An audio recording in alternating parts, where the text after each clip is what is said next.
Yo everyone, happy OWCS Grand Finals Eve. We're mere finals away from crowning the first ever champion, but while we wait for that chapter to close, another one is about to open. You may have missed it because, for one, a lot of US people weren't able to watch during the EU hours, but two, it was kind of announced smack dab in the middle of the stream, but OWCS Season 2 is officially a thing, and they gave us some major details as to what we can expect. So I'm going to break down all of this news for you and give you my honest thoughts because I'm actually pretty excited, and I think a lot of other people will too.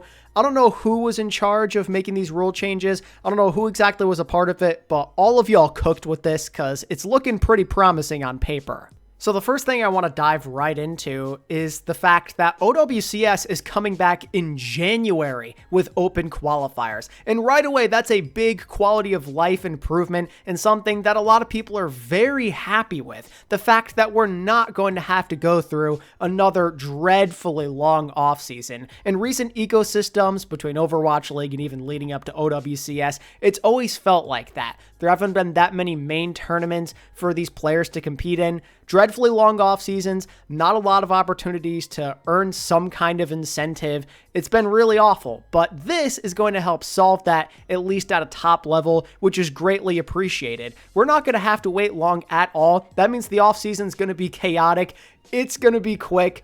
We're going to move super fast. To add on to that, with the format, we're going to see a 3-stage setup across the 3 major regions, that being NA, EMEA, and Asia, respectively. They're not all going to be split, with Asia just having the 2, then NA and EMEA having 4. It'll be 3. And along with that, there's going to be a regular season that accompanies all of these stages, plus a live LAN event. This is a great thing to see for a couple of reasons. I mean, first and foremost, having better consistency between all the regions is good, but second off, we're getting an additional live event compared to last year. Instead of 2, we're going to have 3.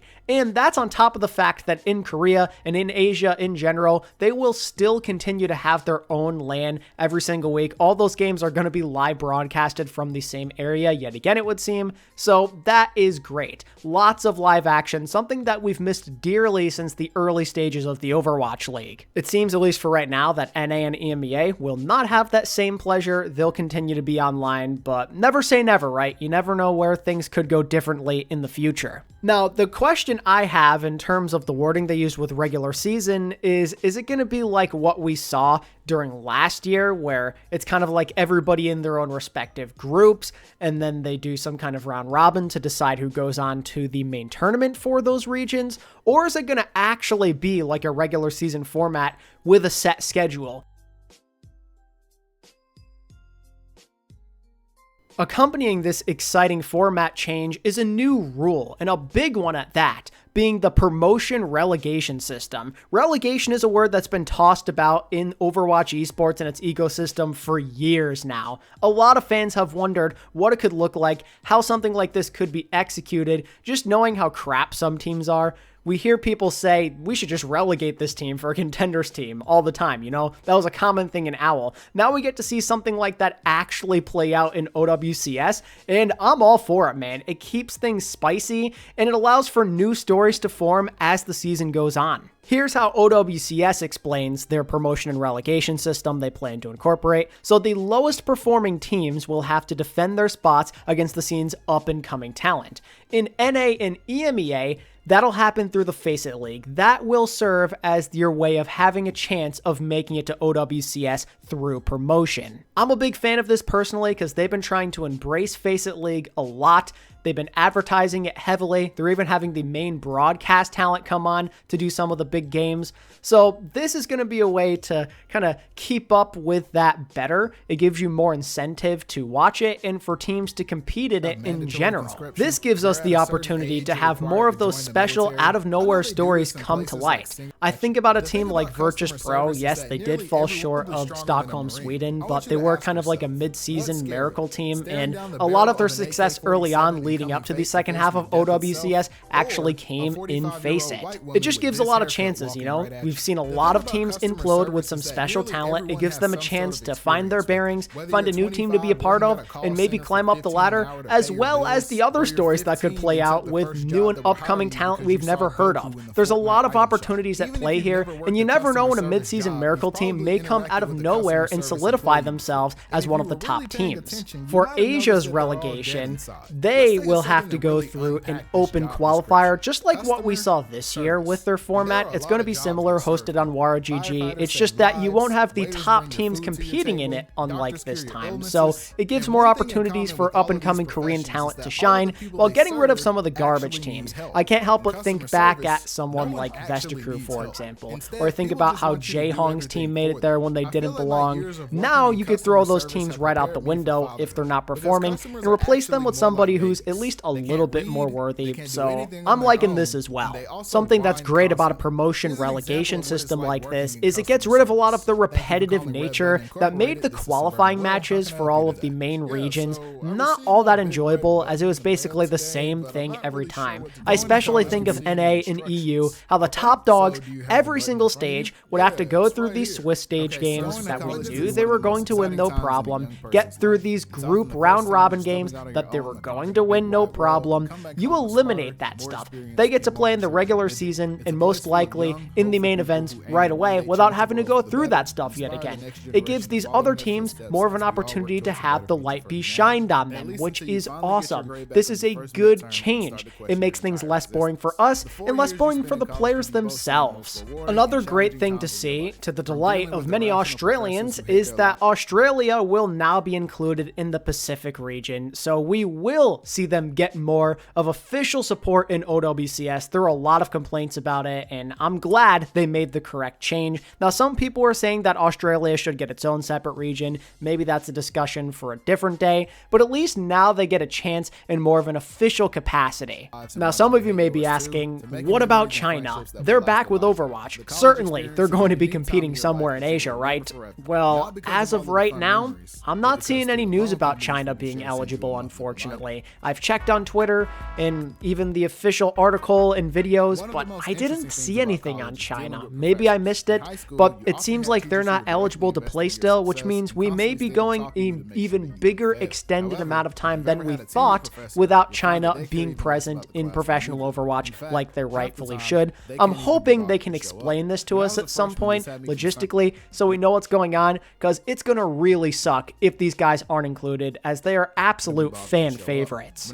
Hopefully some kind of news comes about this soon, but at the very least, there are some good quality of life changes that happen to Asia, and it goes beyond Australia. Pacific in general will look a bit different. They're actually going to have some kind of round robin before just diving straight into the tournament bracket like we saw this year, so that's good that they get more opportunities to play. Then in Japan, and I think this is well deserved, they're getting an expansion going from 8 to 12 teams, and that's great. They've been very supportive of Overwatch Esports over there. They're the next rising stars, so this was a great move on the part of OWCS. And while Korea doesn't have too many changes going on, at least there is one exciting new aspect when it comes to the LAN environment, seeing as they're moving to a different venue compared to where they were this year. So they're going to have a seating capacity of up to 500, and they'll be live there for like every single game they play in Korea and beyond, which is sick. But yeah, as you can see, lots of good little quality of life changes coming all around to make for one good, impressive change overall in my eyes. They still have some work to do. They still have some questions to answer. Still a lot of details that need to come out, but this is a good start when it comes to the formatting and some of the rule changes.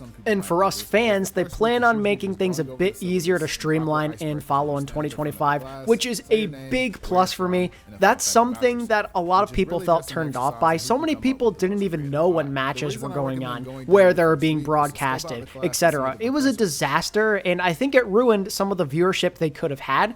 So by having things easier to follow, that'll be a great step in the right direction with the scheduling. And they also, the big thing for me, is plan on broadcasting every single regular season match. So hopefully now we won't have to deal with that nonsense of certain days not having streams, having the A stream and the B stream up. I'm hoping that they mean this stuff is going to go away to a certain extent. If they have the A and the B, it's okay. As long as they make it official and a bit easier to follow, that will be a great plus. I love this idea of making things more consistent, not just for all of the teams and the players of these regions, but also for the fans. Easier schedule, easier way to watch matches, and hopefully less boring ones with this whole relegation system makes for a better overall fan experience on paper, and I'm hoping they can execute it as advertised, because if they can, that would be a big plus. And one other bit of information that they revealed that's actually pretty huge, honestly it might be one of the most important things, is the new OWCS Team Partner Program they're launching. Now, with OWCS not having the support that OWL did, they can't support everybody,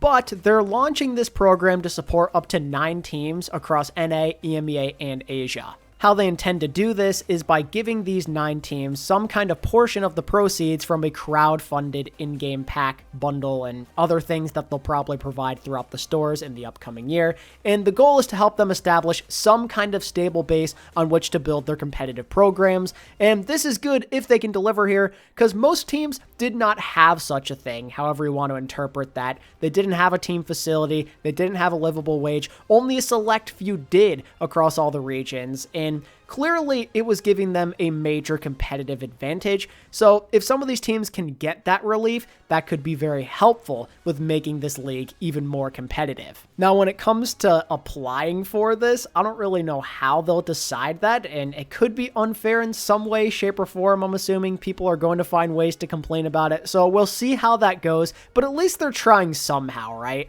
Now, you may be wondering what they mean by in-game packs and why should I even be supporting them by getting these bundles? Well, it's because they're bringing back Esports Skins. There will be official OWCS skins for the teams that end up being partnered by OWCS. That means there's a world where you could maybe get a Crazy Raccoon skin, a Team Falcon skin, whatever it may be depending on the popular team, and that's pretty sick. It's something that we were severely lacking, and you know, I'm glad they're bringing it back. It was a big hit with the Overwatch League, and now we get a chance to not only rep our favorite teams, but also support them because they get some kind of financial gain from us purchasing these skins. So win-win situation as far as I'm concerned. I'm glad they're bringing this back. And that basically wraps up the news update that they gave to us for OWCS 2025. Like I said, I think they made a lot of good changes in theory. I'm curious to see how they end up all being executed, but I'm glad that they're being aggressive with their changes. They're listening to feedback, and we're heading in the right direction towards making Overwatch esports a better place. I'm hyped for what's to come. I hope you are too. Leave a like down below if you're excited for OWCS Season 2. Let me know what you think about these changes down in the comments below. Like the video and subscribe if you want more OWCS news just like this, and I'll catch you in the next video. Peace out.